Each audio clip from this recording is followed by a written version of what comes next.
Okay, we are live, so let us see. Angela, can you say something? Make us see, so I can see I can hear you. You are muted.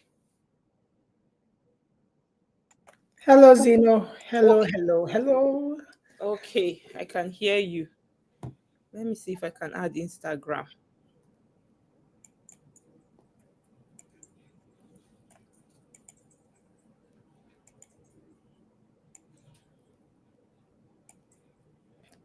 Hello. Let me also share the link on my Instagram stories as well.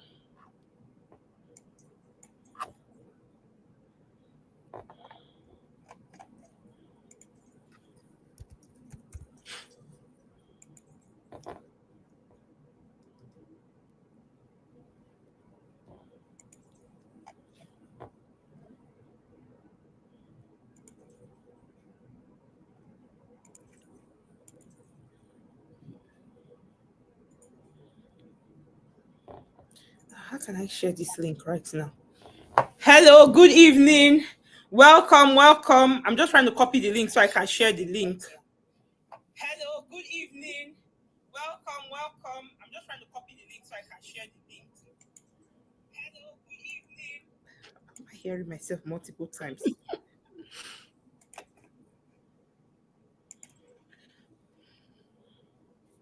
Hi, welcome. Good evening, Chidozie. Can we?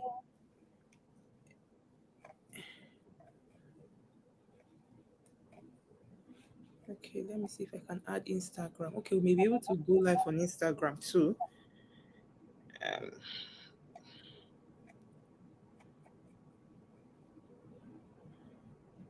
Please just tell me where you're joining us from while we get this sorted. I want to be able to stream on multiple platforms, okay? So we'll get started in like 1 minute here. Okay?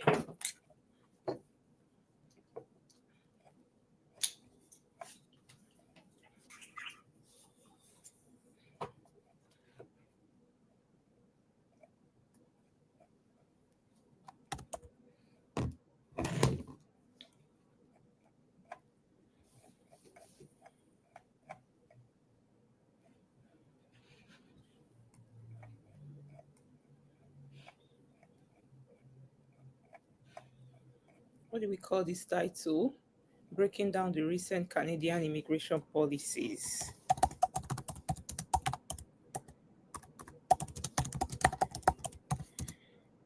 Oh my God, from some to school. Hello? Oh, hi, this is McKay calling from St. Luke. How are you? I'm good, thanks. I'm just calling. I talked to with the office. He sent to me by Mr. Murray. Aldo has expressed to Mr. Murray that he has a bit of a bellyache and he isn't feeling so well. So Mr. Murray.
Good evening, everyone. Welcome to today's live session. Please confirm that you can hear me. Please confirm that you can hear me. Can you hear me? Confirm that you can hear me, please. Hi, Salamiola. Olaide joining from Nigeria. Thank you for letting me know that. Oh, Chidozie is joining from Scarborough. Hi, Chidozie. How's the weather in Scarborough today? Abdul Ganiyu Abubakar is joining from Kwara State. Hi. Chidozie says, I have a question. Can I use give deed as proof of funds for permanent residency? Okay, we are going to answer that question today, Chidozie. Okay, we are going to answer that question. Hi, Olabisi joining from Canada. I see people joining in from Canada. So even if you're in Canada and you have questions, it's your opportunity to ask your questions today. Today, I have Angela, a licensed immigration consultant. So these licensed immigration consultants, they are the experts when it comes to any questions you have regarding immigration, because they do the work both at the front end and they also understand the back end as well when it comes to like immigration policies, immigration rules, and all that. Okay. Hi, Angela. Hi, Zeno. Welcome. It's good to have you here today. Thank you, Zeno. Thank you so much. Okay, so today we are going to just start from, I know that a lot of people want to hear about the new care worker pilot. So we're going to save that for last. So we're going to talk about the new immigration policies as it relates to international students, what policies they have updated as relates to students in Canada, especially because I see that we have some of them here. Then the last thing we're going to talk about today is the care worker pilot, and then everybody can ask questions. Okay? Okay. Yeah, so to get started, let's talk about, I think there have been two new policies recently. The one that says that spouses cannot come if you are going to colleges, and there was another one about postgraduate work permit for certain categories of students. And if you have questions, put your questions in the question marks. We'll take the questions right after the session. Thank you. Okay, Angela, over to you. Okay, so Canadian immigration is changing. It's changing every day. There was actually an announcement that the minister was meant to make today at 1 p.m. Eastern Standard Time, but it was cancelled. So we don't know what announcement is coming. We don't know what he wants to throw, what they're trying to throw at us today. So, but for international students already in Canada, yes, there's been a lot of changes. But for most of them that are already in school, they've been in school before November, some of those changes do not impact them, right? So now we're seeing that to get a postgraduate work permit, you need to write the English exam to be able to get your postgraduate work permit. If you're in university, you require a 7. If you're in college, you require a 5. Then we also see that not all programs now are eligible for a postgraduate work permit. And was it yesterday? Just yesterday too, there was the news that came out about the streams for permanent residency now, focusing more on healthcare occupations, education. IT really has been scrapped. You're seeing that the IT has been scrapped. Wow. it's not on the list. It was a shocker. Like yesterday, we're like, oh, what's going on? So I'll share that link with you so that you can see it for yourself. So I think in IT is only cybersecurity that is on that list. So they are focusing more on healthcare. The French, for those that are able to speak French. The Francophone community is also one area that they are really looking to increase. So you're seeing that many of this, the permanent residency ITAs that are coming out now, many of them are focusing on people that are able to speak French. So there's just a lot of changes everywhere. Sometimes it's hard to keep up.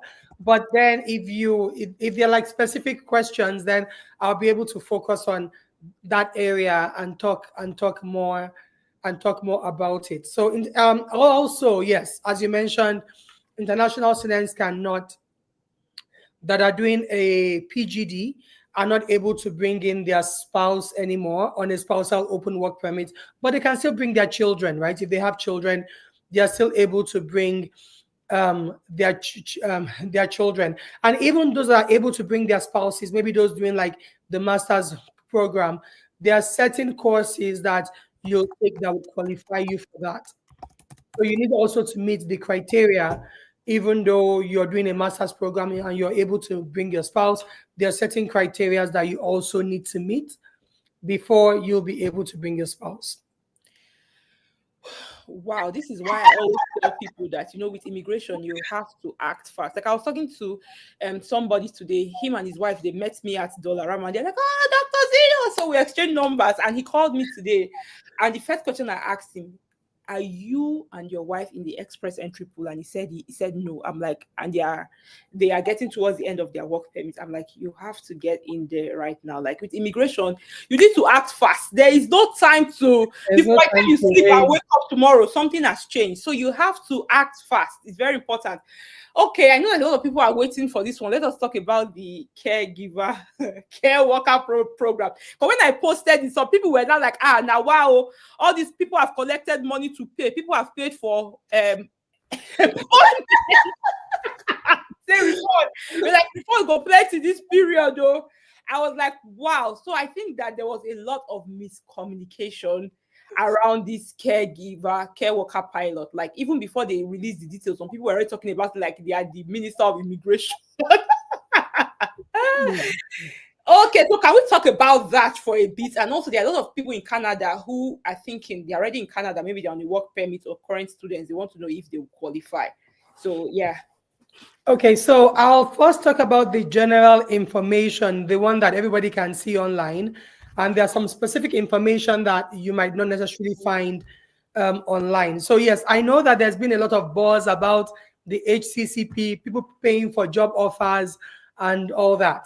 But IRCC has their own way of doing their thing. So they brought out a shocker. The shocker was that they streamed the program into two pathways. The first one for those that are already inside Canada, and the second one for those that are outside Canada. So come March 31st, the application that we're talking about is for those inside Canada. There's no date yet for those that are outside. The requirements are still the same. The only difference now with the requirements is that certain organizations will be able to participate in the program. Before, it was solely individual employers, which means that somebody is employing you to work in their home, right? So the program is in two streams. The first one is the HCCP, which is the Home Child Care Provider Program, and the second is the HSWP, which is the Home Support Worker Program. Now, the requirements are different, right? For the HCCP, of course, you need to have like the first aid, you need to have experience in taking care of children or have a certification in that line. For the HSWP, it has more to do with health. So you're being able to take care of somebody with a disability or someone that is sick, that is staying in a home. But you need to have the license, you need to have the qualification to be able to do so. Now, the one difference is that now organizations can now actually participate in the program, especially if they are in home care. Like, for example, in Canada, there's a company called Paramed. Paramed deals with a lot of home care. I think CBI Health too, if I'm not mistaken. I think they also do some home care work. So those are the two streams. Of course, the requirements are there that everybody has to meet.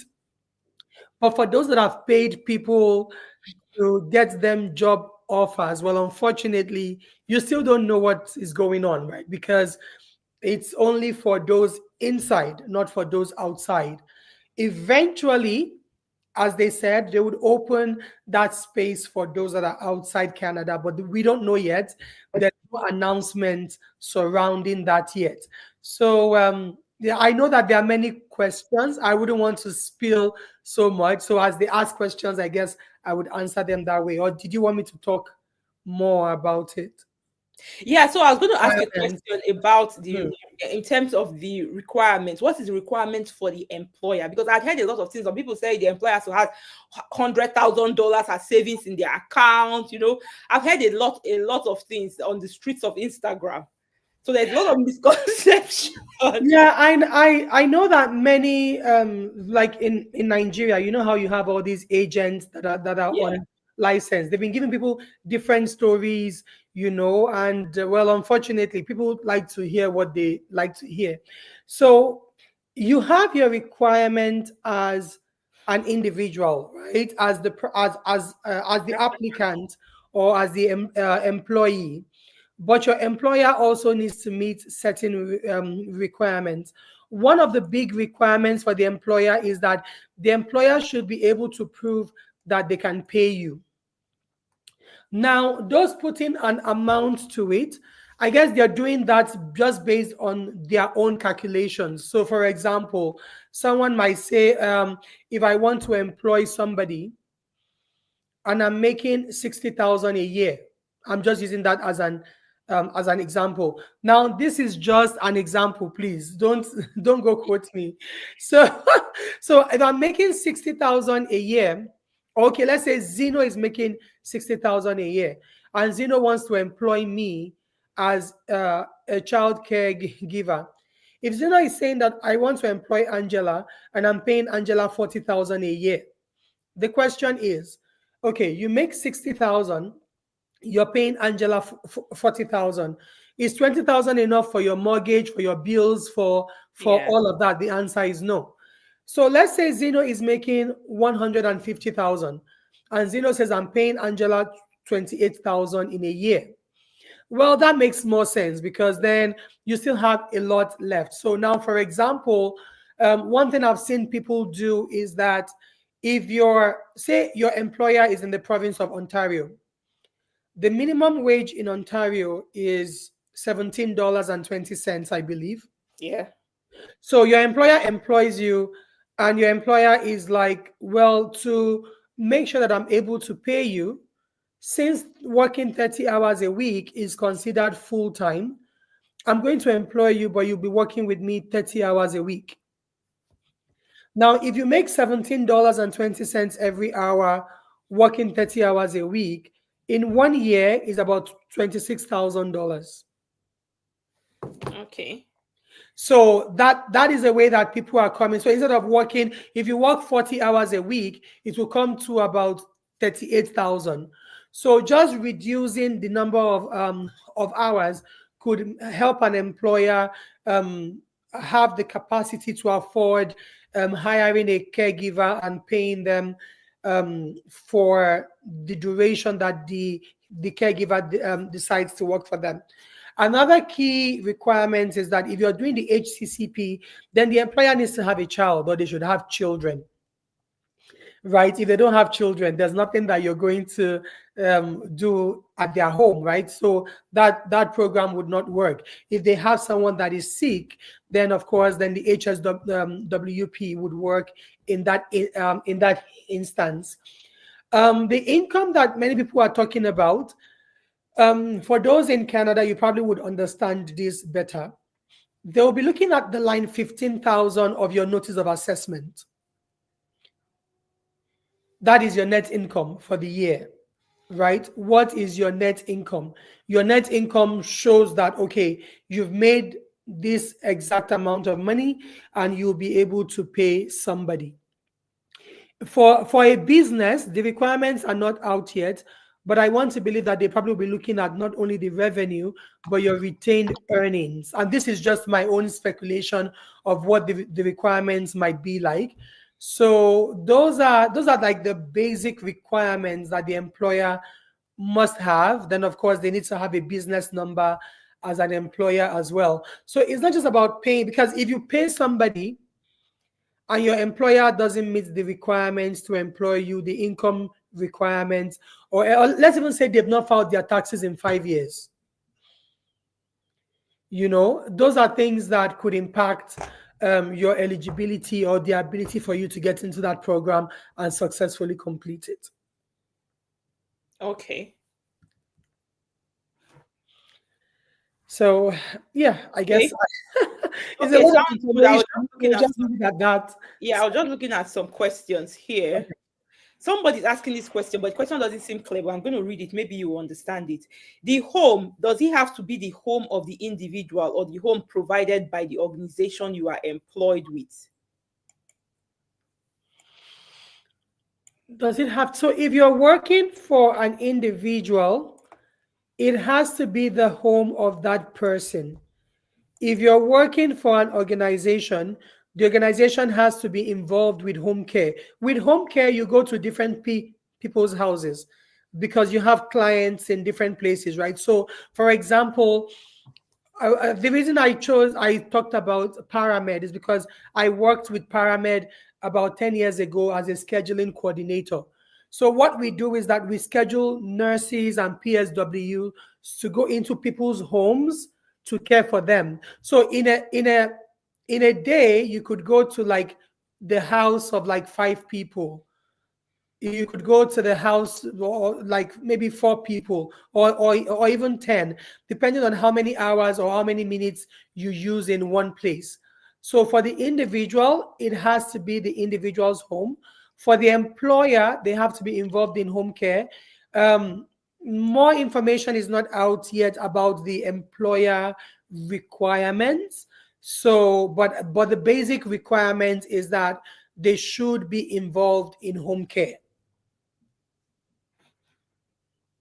Okay. So I don't know if that answers the person's question, Yeah, if but the person has more questions, the person can answer it again, can ask again. Then I have one here from Chidozie. She said, can I use gift deed as proof of funds for permanent residency application? what do you mean gift deed? Okay, yeah, Chidozie, maybe you can explain what you mean by gift deed. So if you're saying that if in your account you've never had money, then closer to when you're submitting your application, a family member gives you a certain amount of money, as long as there's proof of that transfer, you would include a letter. It's not recommended, but if that's what you have, then that's what you have. You just need to be able to explain it as best as you can, that my father, my uncle, my sister, my cousin, somebody gave me this gift. And you can also even get the person to write the letter as well, explaining why they're giving you that gift and what the value is to them. Because for someone to just wake up and decide to give you $15,000, what is in it for them at the end of the day? Why are they trying to help you? They should be able to write a letter to explain that. And an affidavit would also work well as well in this case. Oh, okay. Yeah, and as long as the person also states that there's no expectation of you to return the money, it's not a Return the money. Oh yes. yeah, very important. Yeah. Okay, I have another question here. I'm a student ending this April, so she's graduating in April. Will like to find out when applying for my postgraduate work permit, can my spouse also apply at the same time I am applying? So can she and her spouse apply together? My spouse is currently on spousal open work permit. Yeah, so your spouse already has a open work permit. So what's the question? So she's saying that when she's applying for postgraduate work permit, can she and her spouse submit the application at the same time, or does she have to get her own first? Yeah, no, they can submit at the same time. There's no rule against it. Okay. How do you find the names of the organizations who will be taking part in this caregiver program?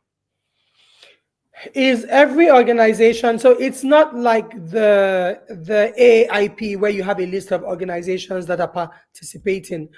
As long as that organization is in home care and they meet the requirements that IRCC is going to bring, then yes, as long as they qualify, they should be able to get their employee into the program. Okay. Right? There's no list of like this company, this company, this company. No, as long as that organization is in home care, they should qualify if they meet the other requirements, of course, that IRCC produces. Okay, sounds good. And so I will take this one. Is it possible to get full scholarship for masters in Canada if you don't have funding? Of course, if you don't Yes, have it funding, you is. can get full scholarship. I always talk about that every day. So yes, you can.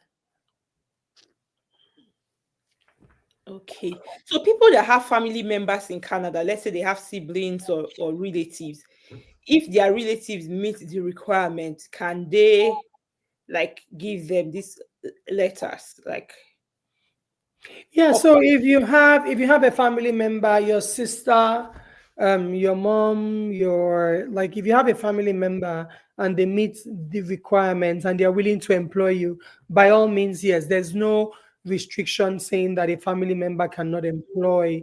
So like I can employ my sister, I can employ my brother, I can employ my mom if they meet the requirements for the program. okay.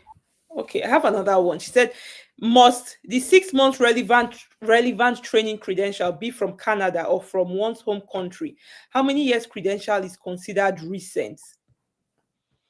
It can be there's no restriction as to where your qualification is from, as long as you have proof, and there's no duration. So there's nothing saying that you must have schooled in the past 3 years or in the past 5 years. Well, for now, there's no requirements around that. So as long as you have the certification, you meet the criteria, you'd present your certification when you apply for the program. And Okay, somebody asked me earlier today that since it's an in Canada application, like the it's focused on those in Canada that they have a visitor's visa, so they're looking to quickly come in and apply for the program. So if you're in a situation like that, as long as you meet the other requirements of the program, then you'd be able to apply. okay. And when they say you need to have recent training, how many years is recent? Is it 2 years, 3 years? I would say, I would say in the past maybe 2 to 3 years, Okay. and that is just me thinking of how when you're applying to a government organization, usually they say in the past 18 months. So, but I would say 2 years to about 3 years is should be fine. Okay, sounds good. Yeah, so Ngozi Elibe is asking if you do two different jobs concurrently, educational assistant and substitute teacher at the same school. For example, Monday, educational assistant, Tuesday, teacher, and both duties are similar. Can I claim the hours? I think she's talking about claiming it towards our hours to for is it PR for experience class? I think that's what she's talking about. Yes, yes, you can. So you're working part time in two different, but just check the NOC code to make sure that it's this. And I don't think the NOC codes are the same. But yes, if you're working part time, as long as you've worked enough hours to get the 1,560 that you need, you should be fine. Okay. How can I get scholarship? Devenux. You can click the link in my bio to watch the scholarship training. Okay. Another one here. I got my PGD from Conestoga College in 2023, certified as a PSW. I left same 2023 to US due to health reasons. I worked with home care then as a student. Please, what are my chances for getting PR with new PTW? I don't know what PTW is, but I don't know if you understand the question. Please, if you Yeah, will I help think us she. write your So questions clearly. Okay, go on. I think she schooled in Canada, then she left. I think she's saying that she worked before she left. So as long as that job um, was done when she had the status, right? So she was not working as a student, she was working on a postgraduate work permit, then she can use that work experience. But again, even the new program doesn't care if you have work experience or not, Yeah. right? With the new rule, work experience is not a big deal. You don't need an in Canada work experience to qualify for that program. Yeah, you just need to be inside Canada You just need to be to inside apply. of Canada. Yes, to apply. So if you still have a valid visa to come to Canada, NYNY for real, we would say it's better you come to Canada so that you can apply. So someone that is applying for study visa, is it wise to apply with two kids when you apply? Is the SOP not supposed to detail why they are going with you?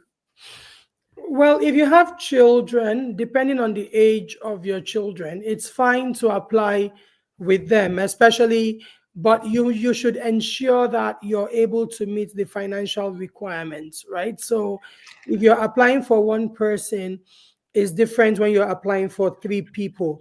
And sometimes it's not about just having the money. You could have the money, but you don't know how to put your documentations together. Just make sure that you're able to put your documentations together properly and that you meet the financial requirements for three people. Yeah, and by the way, if you know that you're applying for any form of visas and you don't know how to put your documentation together, I know some of you come to ask me and I'll tell you that I don't do any visa applications for people, but Angela can represent you, so she can look at your documents, take your documents and do the application on your behalf. She's licensed. She has the authority to do that in Canada, so she can help you to do your application, take the stress off you, take away the confusion, take away the guesswork from you, because she's the expert, and then she can help you to do that. So if you need help with any form of Canadian application, even outside Canada, you there, be. Yes, if you need help with any form of application, that you need somebody to sit down on that computer and do the application for you, Angela is your plug. Okay, you can contact her. We'll put how to contact her in the chat so that you can contact her. Just send me a message that you need Angela's contact and I'll give it to you. Okay, so let's see. If I am in Canada and currently have closed work permit, what are my options? So the person has a closed work permit. So if you have a closed work permit, it means that you're still with your current employer, right? That is the only employer that you're able to work for, except there are situations or circumstances that is making you now look for another employer. If that is the situation, then of course you have to apply for, you are not able to transfer from one employer to another on a closed work permit, right? So, but if you qualify for this program, because this program is a direct to PR program, right? So if you qualify for this program, you can go ahead and apply even though you have a closed work permit. You're not switching to another work permit. You're applying for permanent residency directly as long as you meet all the requirements. Yeah, excellent. So once you just find an employer that will give you a letter of employment, you can easily just apply for PR. So somebody saying, can I sponsor myself? I don't know what you're applying for, if you're applying as a student or if you're applying for this home care worker. Home care worker, you need a letter from employer. Yes. So it's not something that you can just apply by yourself without an employer. Okay, so. And also, just if we have any people that are planning to apply for the program, whether this year or next year, I think one big thing you should know is about the English requirements, right? You need the IELTS general training or the CELPIP G. And for the IELTS, for reading, you need a 4. For writing, speaking, and listening, you need a 5. If you're doing CELPIP, you need 5 across: reading, writing, listening, and speaking. You need 5 across all bands. It's only for the IELTS that reading is 4, but every other one is 5. Yeah, what I would say to everybody that is listening here is that Canada always comes up with different pilot programs. Mm-hmm. I would say that you go and write IELTS and just have the result. Make sure that you have a valid IELTS result. I remember when Canada first came to my mind that, okay, I want to relocate to Canada, the first thing I did was to go and write IELTS, and I always had a valid IELTS result, because you never know when there will be something that you can apply for. So that will not be the hindrance. Sometimes then I hear that in Lagos, you have to wait. Maybe you are booking your exam into the future because there is no immediate time for the exam, and all these kind of pilot opportunities. I tell you, once it opens, in a matter of seconds, the site will crash because everybody's applying at the same time. That was what happened last year. In minutes, the thing just crashed because. Yes. And I think a picture you should paint is that just the same way you are applying, you have the Chinese, the Indian, someone from South Africa, someone from Congo, someone from Australia. Everybody is applying at the same time, right? So if you now think of the number of people, because sometimes you might think, oh, 7,500 is a lot of people. It is not. I'm sure even the Chinese alone, they are probably like already 20,000, right? Trying to get in Think their about the Indians. Indians, so it's everybody trying to complete this application at the same time. So one thing is that if you know that is something that you want to do, just make sure that you're ready. You have all your documents ready, you have them down, you have your employer is ready, your employer meets all the requirements, because you don't want to put in that application and they send it back because your employer does not qualify. Okay, interesting. So somebody's asking me, I will take this one because it's scholarship. How can we go about securing a fully funded master's or scholarship of PhD? I have been sending cold emails to professors with no funding. So, like I said, there's always a strategy to these applications. Maybe you're sending cold emails to professors that don't have money, or maybe you've not sent enough No cold funding. emails. Yeah. Or maybe what you are saying in the email is what is making them not to respond to you. This is why you should contact me. Come and join my coaching program. Let's show you the road. Okay. Can you get a job as an assistant teacher outside Canada? I don't understand this question. No. Outside assistant teacher outside. So I mean, the person is outside Canada and they are wondering if they can get a job as a teaching assistant or assistant teacher. I don't know what they mean. If you already working on a temporary work permit in the care sector in Canada, can you apply? Sorry, what was the question again? So this person is already currently working as a caregiver in Canada, but she has a temporary work permit. So can she apply for this new caregiver? What does she mean by temporary work permit? Like a work permit that has expiry date. Okay, work permit. That's the work permit. Work permit is always temporary. Work permits. Yes, as long as she meets the requirements and she has an employer, why not? Yeah. Does this caregiver PR pathway have a cap? Like I think you said it's 7,500. 7,500, yes. What is her business page? Angela, please call and spell your business page for them. Is HISCHARIS.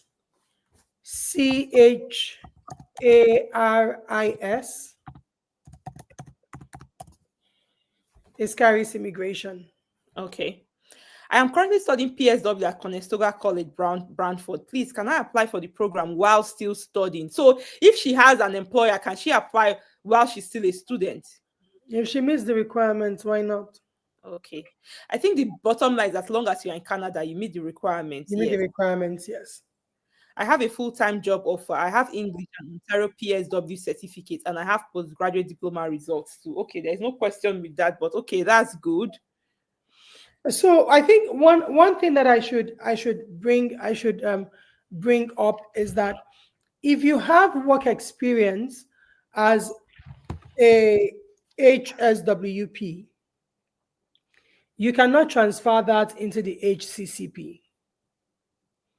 If you have work experience as in the HCCP, you cannot transfer that into the HSWP, except if the child, because one has to deal with taking care of children and one has to do with taking care of people that are sick or have a disability.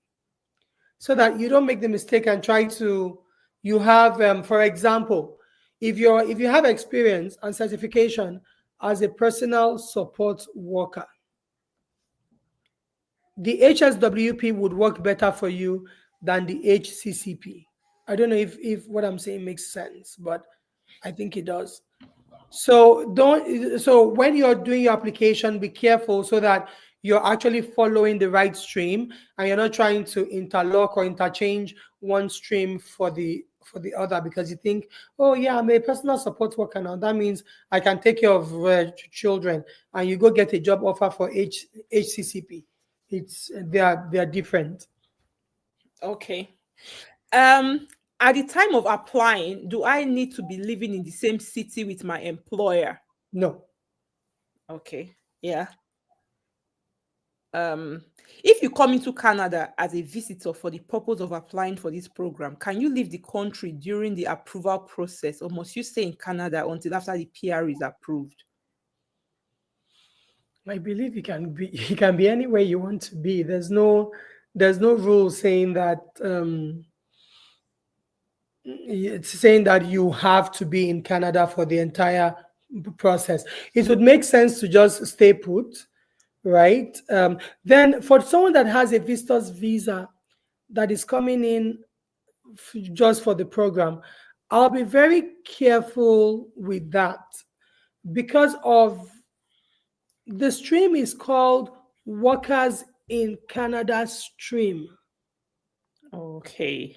So be very careful. So if you think, oh, I have a visitor's visa, let me carry my bag and start going to Canada tomorrow. Mm-mm. That stream is called Workers in Canada. So I believe that it's tilted more towards those that are already working in Canada and in the care sector. Okay. Yeah. Ultimately, It's finally, workers in Canada, not visitors in Canada. It's okay. workers in it's true. Yes.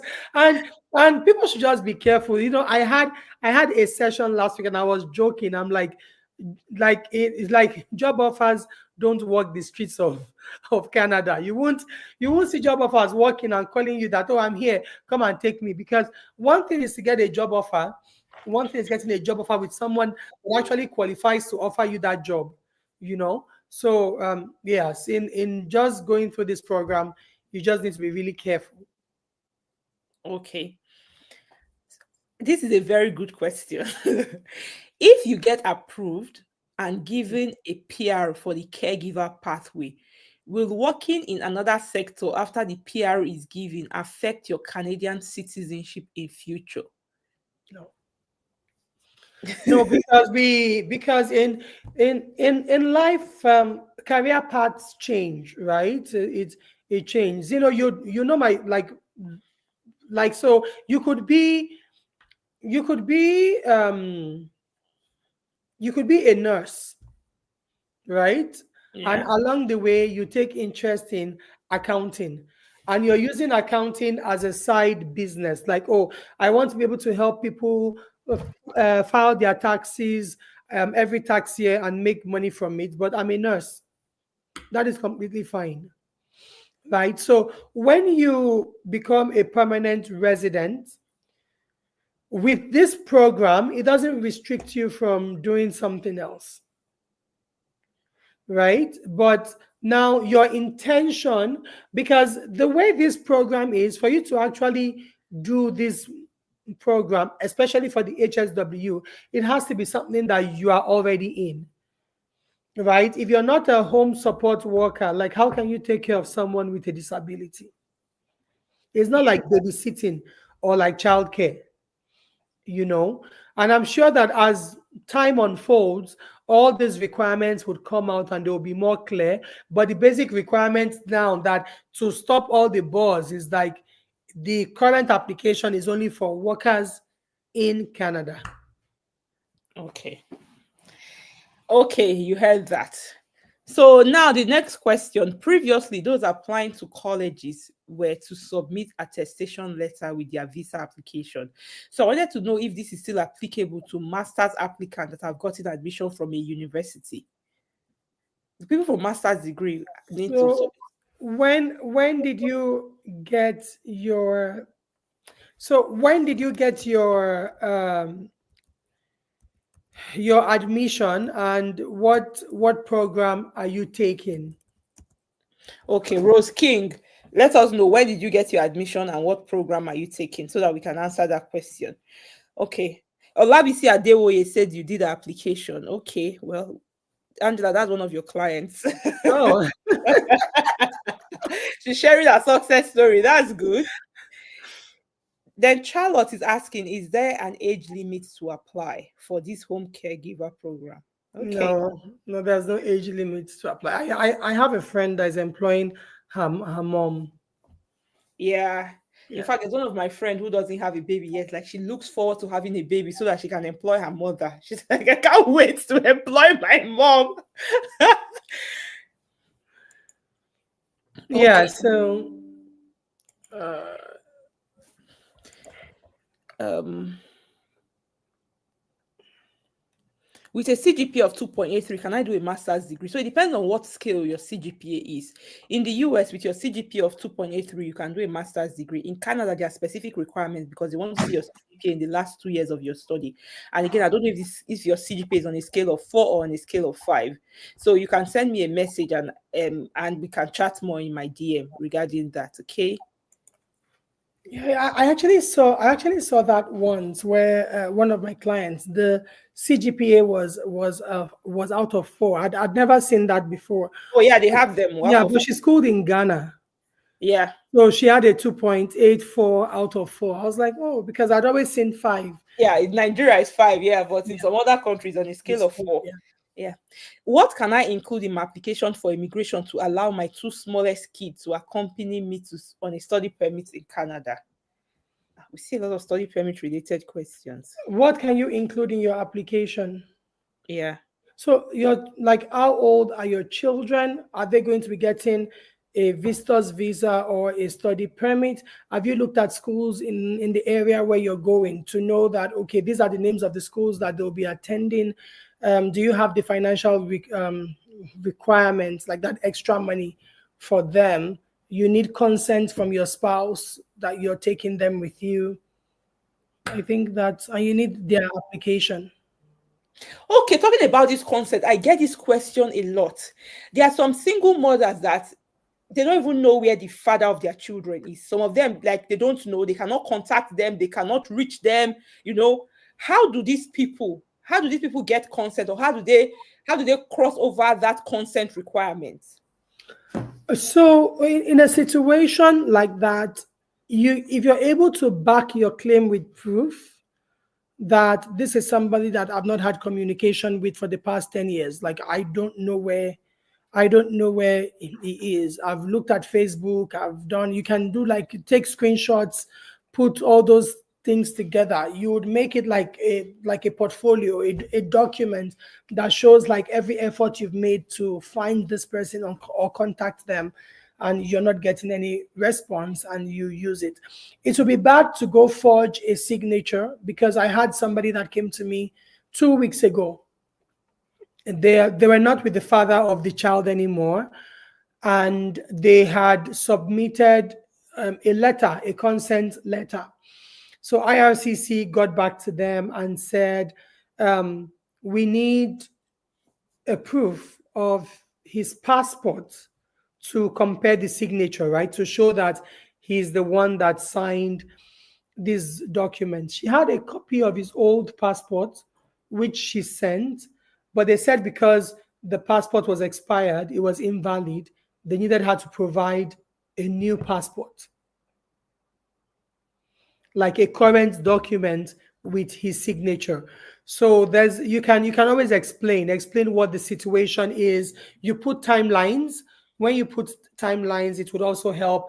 Then you can also get letters from like siblings, friends, those around you, attesting what you're saying. You can also meet like a commissioner of oaths or a notary to help you do, like, sign a document saying that I don't know where this person is. I've looked for them and I just don't know where they are. Okay. So what of on a case where you know where the person is, but the person is just doing out of wickedness? The person is really not involved with the children. It's not like they have an arrangement where the parent sees the children, but you know that the person is there. Maybe you have contacted the person out of wickedness. The person doesn't want you to go anywhere and he says no. What can you do? You would print that conversation as proof, and let IRCC know that, okay, I've been trying to contact this person, I've made contacts, I've told them my intentions, but they are not just being reasonable. Okay, so this is why when you're having these conversations, it's better, because I know that a lot of document them or keep them. Yeah, you cannot document a no, phone don't call, keep it, but do via email or text message so that you can have proof. Proof is very important, because that's what you use to back up whatever you are claiming. So you must have proof. Yeah, because in every application that you do, the burden of proof is on you. You should be able to show that, okay, this is what I have done, this is what I have, and it's just what it is. They know that these things happen. So yeah, it's not peculiar to anybody. It's something that happens all the time. Yeah, I have to do I have to cut off this part of this clip and share it on social because I get this question a lot. A lot. Okay, so back to Rose King that was asking about attestation letter. She said she's hoping to receive admission update by March 2025. So she has not gotten admission yet. Okay. So she was asking if for her for a master's degree in a university, does she still need attestation letter when she gets her admission in March? So if she gets her admission in March for a master's degree, yes. Before it was no, but I believe they changed it. Oh, I'm trying to remember when this was changed, because initially for a master's program, you did not need an attestation. But I think that I believe that was changed. I can't remember exactly when it was changed, but it was recently updated. Okay. And it's not something that you would even worry about. Every school, after they give you the your admission, they send you they send you an email and they ask you to click on this link to submit the request for your PAL. And when you do that, then they email it to you. It's easy. It's not something that you should bother your head about. Okay. So question, I thought they said you get PR on arrival. So that should pertain to people applying from overseas.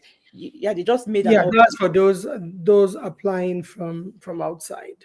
Yeah, but they're not able to apply yet. They said that in phase 2, they are going to announce when outside can apply. So right now you cannot apply. In phase 2, if that hopefully that phase 2 comes.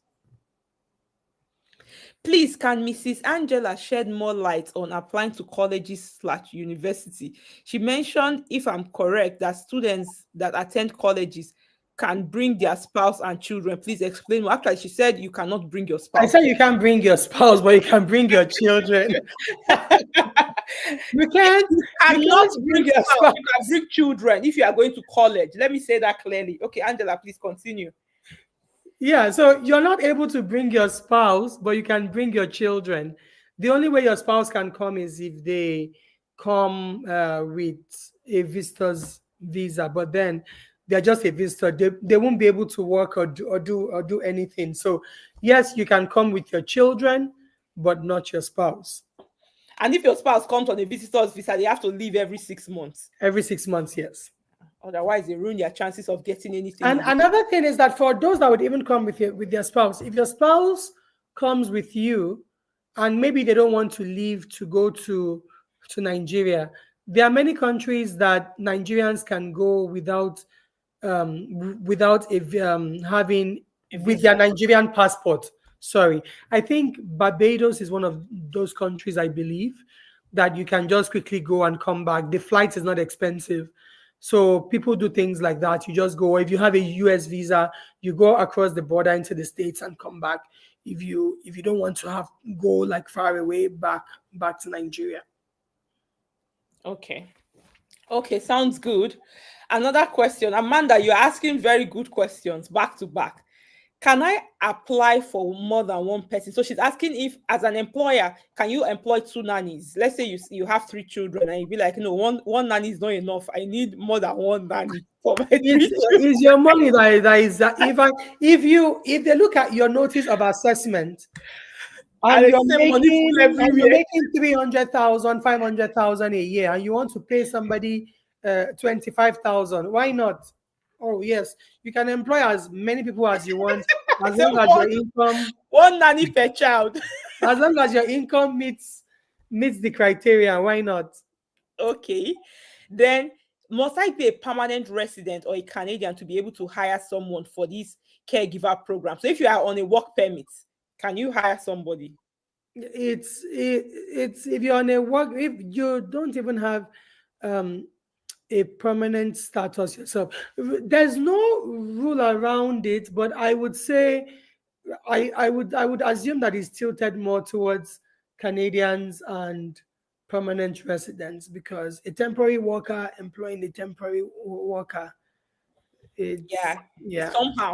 I think there's nothing that says that that you But you, a temporary worker, you are employing somebody to become a permanent resident when you yourself you Yeah, what don't if have your own visa permanent expires residency and yet, you yeah, so know. you cannot even Yeah. retain the person you're So employing. yeah. So Yeah. Okay. I want to one of ask the things that I would say that it's because, so for example, the children, like, they require you to show like their birth certificate and all that. There's nothing saying that you should show if you're a permanent or a permanent resident or a citizen, but you just need to show proof of your residency in Canada. So okay. So please, I want to ask, what is the lowest CGPA to apply for masters in UK, US, or Canada? So the CGPA really differs based on the school, based on this country. So it's important that you learn how to search for this information because it will differ from school to school, from yeah, program to program. program, So true. it's important that you learn how to search for this information so that you can be able to search for it as you research, because it's not a one case fits all. Again, come, I will teach you how to find this opportunity. Send me a message after this live session, okay? One attempts to bring in one spouse and children. I don't understand this question because that's all the question. One attempts to bring in one spouse and children. I don't know. Okay. So it means I can't apply for the new caregiver pathway from here in the US. No, it's only for those that are in Canada, workers in Canada. Okay. Can you talk more on visitors visa in case I decided to stay and claim asylum? Okay. I think we're at the 1 hour mark. Okay, it's time to go. So don't I don't know how to put this, but don't ever come to Canada with the intention of coming to claim asylum. The reason is because people tell you their stories, but they don't tell you everything that they go through. They don't tell you that, yes, sometimes you get a work permit, sometimes you don't. Sometimes you get housing, sometimes you don't. So people only tell you or show the rosy part of the whole process. But already, if you're coming from Nigeria to claim asylum, they know that you're lying. You already completed a visitor's visa saying that, oh, I have this money here, I have this bank account here, I'm a student, I have money to pay my school fees. Then all of a sudden, you appear in the country and you say, oh, they are chasing me from my country.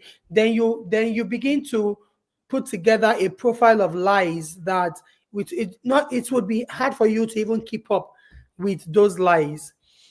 So I personally, in my practice, if you're from Nigeria, I don't do refugee applications for Nigerians because I know that there's no story you want to tell me that I would agree to, because even now there's something called your in-country flight, where if you're being persecuted in Kano, you can go to Lagos.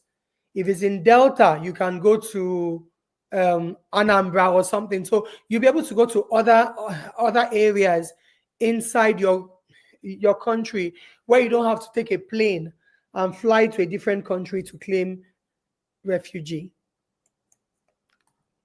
Okay. Okay, so you have heard it because I see this happen a lot where Yeah, internal flight, they call them internal flight alternatives. So, like, what other alternatives do you have in that country?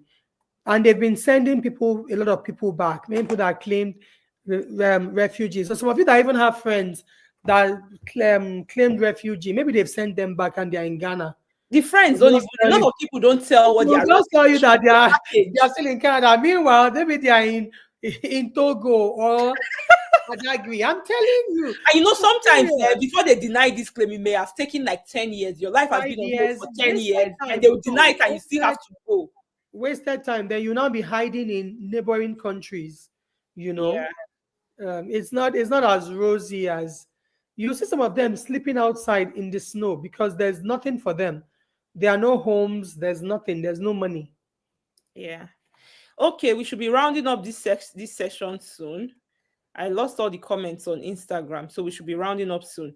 So, really, if you have any questions regarding scholarships, admissions, relocation, scholarship admissions, you can send me a message.